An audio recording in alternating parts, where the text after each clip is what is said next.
Hello guys, so welcome to my channel. तो भाई आज की वीडियो में अपन करने वाले हैं part number 2 limits and derivatives का क्लास 11th मैथ्स एनसीईआरटी से। तो भाई पार्ट 1 सबसे पहले अगर अभी तक आपने नहीं देखा है तो जाके भाई जरूर देख लेना, इससे प्रीवियस वाली वो वीडियो है, ठीक है भाई। तो उसके अंदर क्या है, लिमिट्स एंड डेरिवेटिव्स में हम पढ़ने क्या क्या वाले हैं उसके बिहाफ पे आपकी क्या है वो वीडियो है, ठीक है जी। तो आज की वीडियो में क्या पढ़ेंगे, आज की वीडियो में भाई पढ़ेंगे अपना 2 टॉपिक है। तो पहला टॉपिक तो है भाई अलजेब्रा ऑफ लिमिट्स, यानी जो लिमिट्स है ना, लिमिट्स के ऊपर अपन को अलजेब्रा लगाना है, यानी addition, subtraction, multiplication and division, ठीक है, सिंपल है, ठीक है जी। तो थ्योरम 1 नाम दे रखा आपकी एनसीईआरटी में। तो इसने क्या किया, 2 फंक्शन लेट कर लिए, 2 फंक्शन सच दैट, देखो एक फंक्शन है एफ, एक फंक्शन है जी, सच दैट कि जो लिमिट है ना फंक्शन की एफ एक्स की, when x tends to a, and limit of g x when x tends to a, ये क्या करती है, एग्जिस्ट करती है। अब लिमिट एग्जिस्ट करने का मतलब क्या है कि left hand limit is equal to right hand limit, इस वाले में भी और इस वाले में भी क्या, left hand limit is equal to right hand limit, यानी दोनों फंक्शंस की लिमिट क्या है, एग्जिस्ट करती है। तो अब आपकी जो फर्स्ट जो थ्योरम है वो क्या कहती है, फर्स्ट जो आइडेंटिटी बोल सकते हो आप कि दोनों फंक्शंस को क्या है, सम कर दो, यानी एफ एक्स प्लस जी एक्स, ये एडिशन वाली प्रॉपर्टी होगी। और इसके अंदर क्या है, एक्स टेंड्स टू ए है, तो ये किसके बराबर होगी, इंडिविजुअल लिमिट्स के बराबर होगी, यानी limit of F x x tends to a plus में limit of g x x tends to a. तो this is your first, okay भाई। अब सेकंड चलते हैं, अब ये तो एडिशन का हो गया, अब बात कर लेते हैं सब्ट्रैक्शन की। तो बस सब्ट्रैक्शन में कुछ नहीं है, प्लस की जगह आपको क्या लिखना है, माइनस लिखना है, यानी f x minus g x, और लिमिट आपकी x टेंड्स टू a है, which is equals to limit of F x x tends to a minus limit of g x x tends to a।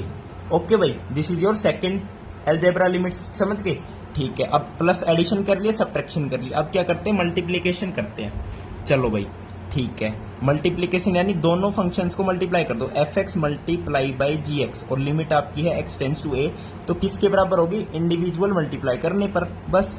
तो limit of F x x tends to a multiply by limit of g x x tends to a, ठीक है भाई, समझ गए ना, कुछ भी नहीं है, बस भाई एक साथ फंक्शन को मल्टीप्लाई कर रहे हो, यहाँ पे अलग अलग कर दो, वो दोनों क्या है, बराबर होंगे।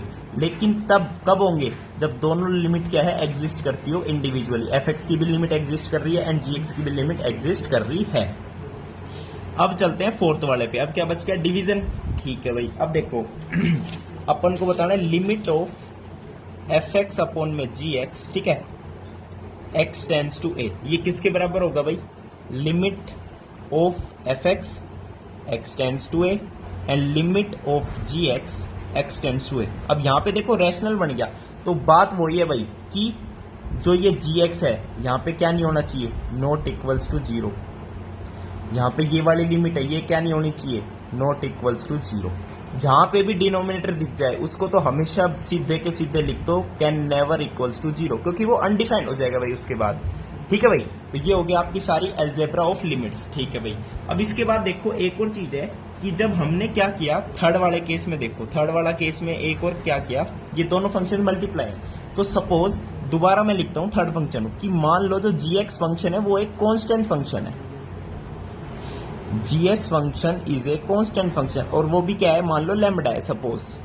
तो यही लिखता हूं दोबारा अगेन, तो limit of F X multiply by G X, ठीक है, X tends to A is equals to क्या होगा, अब लिमिट ऑफ लैम्बडा अलग अलग मल्टीप्लाई कर दो, multiply by limit of F x x tends to a. अब ये तो कांस्टेंट है, तो कांस्टेंट की लिमिट कुछ भी रख दो, कांस्टेंट ही आना, तो लैम्बडा मल्टीप्लाई बाई क्या आ जाएगा, limit of F x x tends to a, ठीक है भाई। तो कभी भी अगर एक कांस्टेंट फंक्शन हो तो अंदर कांस्टेंट से मल्टीप्लाई हो, तो बाहर कांस्टेंट से मल्टीप्लाई करके और लिमिट लिख दो उस फंक्शन की जो भी एक्स बिलोंग कर रहा है वहां पे, ठीक है भाई। तो ये हो गया आपका स्पेशल केस थर्ड वाले का, कि जब एक फंक्शन क्या हो, कांस्टेंट फंक्शन है। अब बात करते हैं limits of polynomials and rational functions. तो सेकंड टॉपिक आ गया अब अपना, क्या आ गया भाई, limits of polynomials, limits of polynomials and rational functions. अब रैशनल फंक्शंस की भी बात कर लेंगे एंड क्या पॉलिनोमियल्स की भी बात कर लेंगे और उनकी लिमिट्स बता देंगे। अब ये पढ़ने से पहले ये पढ़ना जरूरी था, क्योंकि जब आप पॉलिनोमियल्स पढ़ोगे, कहीं एडिशन हो रहा है, कहीं सब्ट्रैक्शन हो रहा है, तो उनकी लिमिट्स को इंडिविजुअल आप लिख सकते हो इनका यूज करके। ठीक है भाई। अब यहाँ पे क्या किया, एक फंक्शन लेट किया, उसको नेक्स्ट पेज पे देखते हैं। देखो एक फंक्शन मान लिया, ठीक है भाई, जिसकी डिग्री n है, तो F X is equals to A naught plus a1x plus a2x² up to चल रहा है an x की पावर n। अब ये एक फंक्शन मान लिया जिसकी डिग्री कितनी है, डिग्री बताओ कितनी है, x की हाईएस्ट पावर ऑब्वियसली n है, तो डिग्री कितनी है n। अब डिग्री n बोल दी ना, तो an कभी जीरो नहीं हो सकता। अगर an जीरो हो गया तो डिग्री n नहीं बनेगी, तो पहले ही बोल दिया कि डिग्री n है, तो बोल देना an can never be equals to zero. ठीक है भाई, बहुत बढ़िया। अब देखो आपको क्या बोल रहा भाई, देखो limit of x when x belongs to a, यानी x की जगह बस a रख दो तो कितना आएगा, a आ जाएगा। ये चीज आपको पता है, कहोगे जी ये तो पता है हमें। ठीक है भाई। अब आपसे मैं कहूं कि limit of x square when x belongs to a, ये क्या होगी। अब x स्क्वायर को क्या लिख सकते हैं, x multiply by x belongs to a। अब ये मल्टीप्लाई वाला सिस्टम अभी पढ़ा था, थर्ड वाला केस, एक फंक्शन दूसरे फंक्शन से मल्टीप्लाई होता है, तो लिमिट्स क्या होती है, इंडिविजुअली मल्टीप्लाई हो जाती है। Limit of x belongs to a multiply by limit of x belongs to a। अब limit of x belongs to a कितना है, a है, और ये भी a है, तो a मल्टीप्लाई बाय a कितना आ गया, a स्क्वायर आ गया। It means limit of x square x belongs to a कितनी आ गई आपके पास, a स्क्वायर आ गई। सिमिलरली x की क्यूब करोगे तो a का क्यूब आएगी, तो मैं लिख सकता हूं अब जनरल कि x की पावर अगर n है when x belongs to a, तो इसको मैं डायरेक्ट लिख सकता हूं a की पावर n। कोई दिक्कत, कोई दिक्कत नहीं। ठीक है भाई। अब देखो अब अपने देखो कि जो fx हमने मानना है a note plus a1x plus a2x², ये सब मानना है, ये एक पोलिनोमियल फंक्शन है। ठीक है। अब ये देखो भाई कि a नोट एक फंक्शन है अलग से, ये भी फंक्शन है, ये भी फंक्शन है, मान लिया। ठीक है। अब मैं क्या करूंगा कि a नोट जो मैंने माना है ना, अभी देखो एक तो पूरे फंक्शन की लिमिट ले लो एक साथ, और प्लस में इस इंडिविजुअल्स की ले लो। ठीक है। तो इंडिविजुअल्स के लिए मान लो limit of a note when x tends to a। अब ये तो कांस्टेंट फंक्शन है, तो ये तो क्या रहेगा, a नोट ही रहेगा। ठीक है भाई। ठीक है। अब देखो ये तो हो गया फर्स्ट। अब सेकंड क्या था, a1x when x tends to a, तो ये कितना आएगा, a1, ये सेकंड हो गया। ठीक है भाई। अब अगला देखो limit of a2x² when x tends to a। अब देखो a2 एक कांस्टेंट है, कांस्टेंट से मल्टीप्लाई है, तो कांस्टेंट तो बाहर आना ही आना है, और x² पे जब लिमिट लगाओगे क्या आएगा, a² आएगा, तो ये बन गया थर्ड। ऐसे ही चलते चलते लास्ट में क्या आएगा, लिमिट ऑफ an x की पावर n, और x बिलोंग्स टू a करता है। ठीक है, x टेंड्स टू a। अब an एक कांस्टेंट है, बाहर आएगा, x की पावर n की लिमिट लगाओगे, x टेंड्स टू a कितनी आएगी, a की पावर n, तो ये हो गया क्या, nth वाला। अब इन सब का क्या करना है, सम करना है, यानी मैं डायरेक्ट बोल सकता हूं कि limit of fx when x tends to a किसके बराबर है, इन सब का सम। इन सब का सम क्या है, a note plus a1 plus a2a² plus में a3a³ अप टू कहां तक चल रहा है, an a की पावर n। ठीक है भाई, ये यहां तक चल रहा है। ठीक है जी। अब ये है क्या चीज, ये सारा a में फंक्शन आ गया, a के अंदर सारा फंक्शन आ गया। इट मींस ये क्या है, f एट a है। ठीक है। और ये लेफ्ट हैंड साइड में क्या है, limit of fx x belongs to a, यानी बोल सकते हैं कि limit of fx when x belongs to a is equals to f at a। तो ये रिजल्ट था भाई जो अपन को डिराइव करना था, समझ गए। Limit of fx when x belongs to a कितना आ गया, f एट a आ गया। ठीक है भाई।